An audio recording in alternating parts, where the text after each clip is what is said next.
Chegamos a mais um momento de umas pequenas reflexões que tem como tema um coração novo e arrependido. E chegou-se Abraão dizendo: Destruirás também o justo com o ímpio?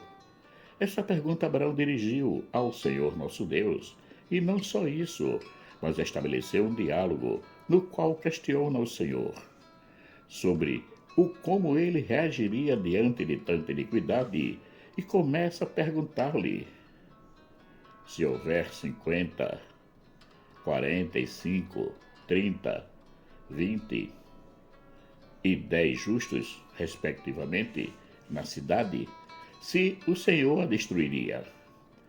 E Deus lhe responde que, por causa deles, os justos não destruiria a cidade. Confira em Gênesis, capítulo 18, versículos 22 a 33. No Antigo Testamento, nos é apresentado o profeta Jonas, aquele que passou 3 dias no ventre de uma baleia. Deus lhe dá uma missão de levar a sua mensagem e convidar os ninivitas à conversão. Levanta-te e vai à grande cidade de Nínive e prega contra ela a mensagem que eu te digo. Jonas capítulo 3, versículo 2. Ele se mete a caminho de Nínive e percorre a cidade de ponta a ponta, anunciando a mensagem do Senhor.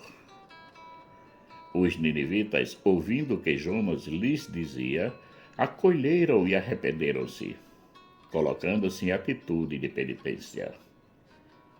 E os homens de Nínive creram em Deus e proclamaram um jejum e vestiram-se de saco, desde o maior até ao menor.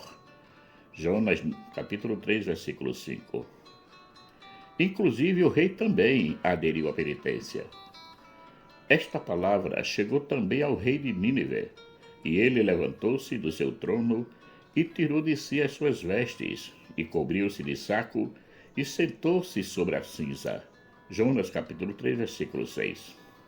Depois desses passos dados pelos ninivitas, o que aconteceu? Deus se compadeceu deles, viu que eles tinham se arrependido de todos os males praticados e não realizou a ameaça que tinha feito. E Deus viu as obras deles, como se converteram do seu mau caminho. E Deus se arrependeu do mal que tinha anunciado lhes faria e não o fez. Jonas capítulo 3, versículo 10. No Evangelho, Jesus nos fala da geração daquela época que lhe pede um sinal. E chegando-se os fariseus e os saduceus para o tentarem, pediram-lhe que lhes mostrasse algum sinal do céu. Mateus capítulo 16, versículo 1.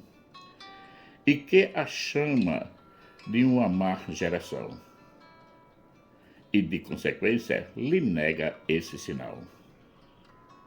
Esta geração é uma geração perversa. Pede um sinal, mas não se lhe dará outro sinal, senão o sinal do profeta Jonas. Lucas capítulo 11, versículo 29. Ele fala do sinal de Jonas. E qual foi esse sinal? Jonas passou 3 dias e 3 noites no ventre de uma baleia.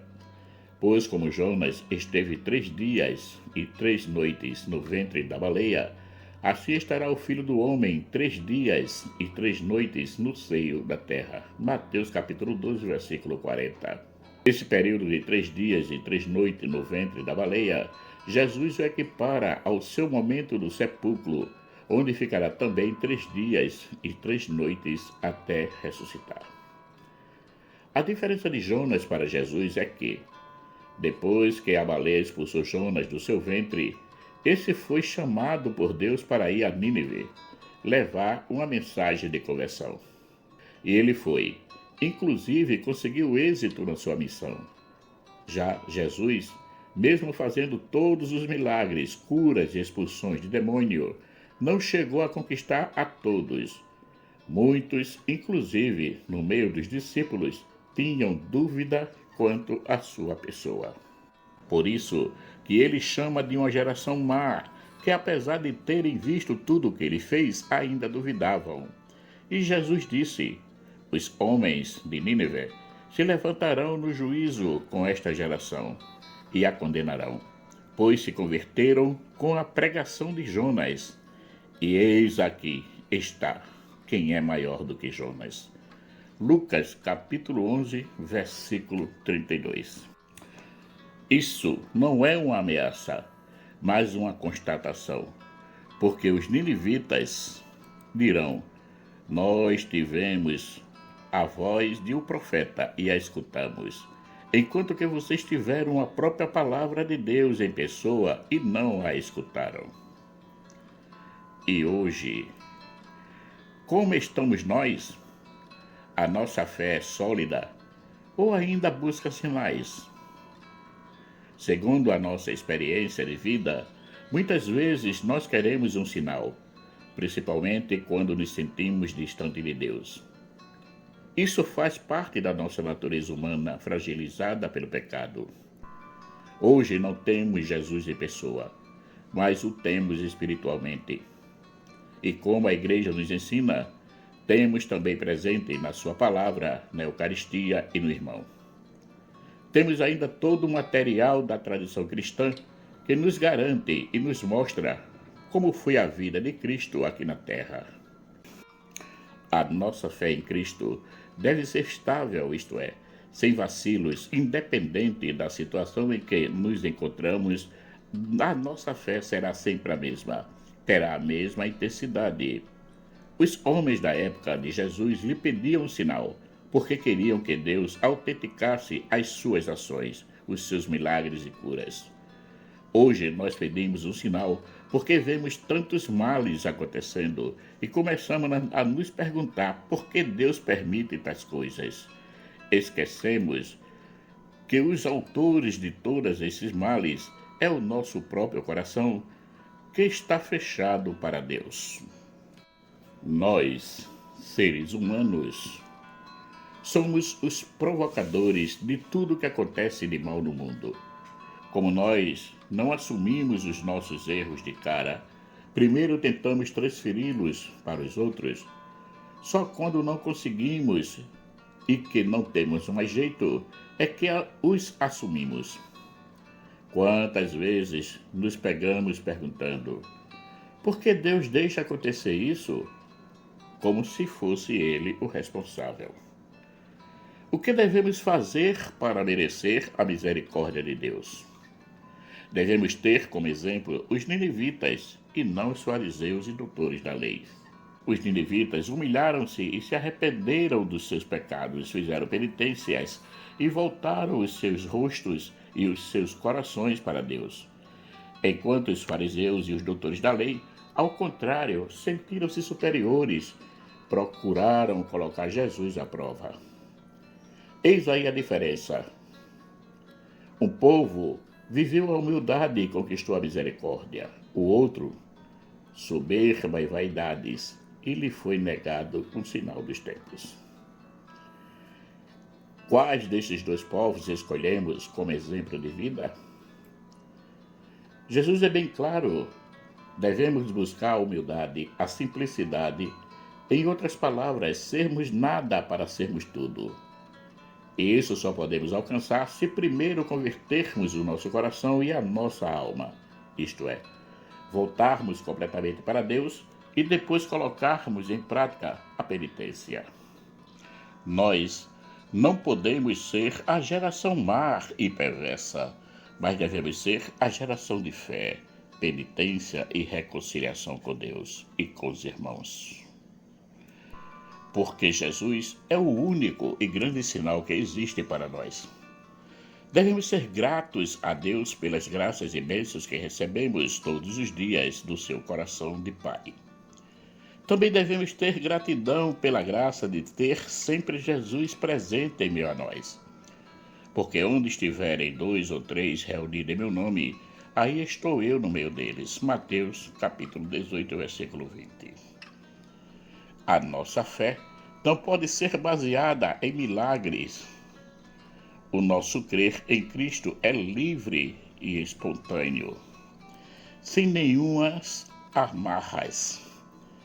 Agora, isso não quer dizer que não veremos milagres acontecerem nas nossas vidas. Se estivermos bem atentos, veremos todos os dias os milagres se realizando nas nossas vidas e na vida dos irmãos.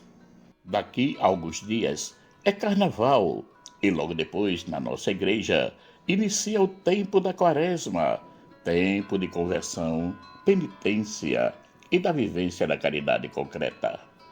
Vamos recitar uma parte do Salmo 50-51, pedindo humildemente a Cristo que nos dê a graça de nos convertermos diariamente com a prática da penitência e da nossa doação aos irmãos.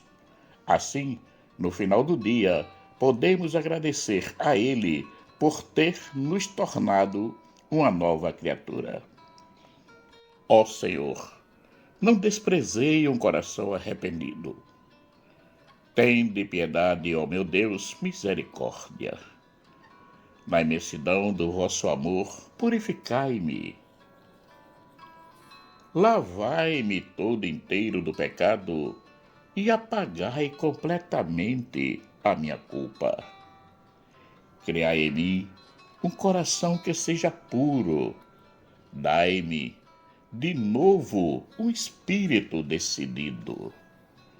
Ó Senhor, não me afasteis de vossa face, nem retireis de mim o vosso Santo Espírito. Minha alma penitente, não desprezeis um coração arrependido. Amém. Marcos Laurentino. Caríssimos e caríssimas, chegamos ao final de mais um momento de umas pequenas reflexões que tem como tema um coração novo e arrependido. Quero agradecer a todos aqueles que já se inscreveram no canal e peço para que compartilhem, para que possa chegar a mais e mais pessoas. Também deixem o seu joinha. Peço também àqueles que ainda não se inscreveram que se inscrevam para nos ajudar a manter o canal sempre ativo, pronto para receber mais e mais reflexões. Também deixem o seu joinha. Que o nosso Pai eterno, rico em bondade, misericórdia e amor, nos dê um excelente dia. Amém.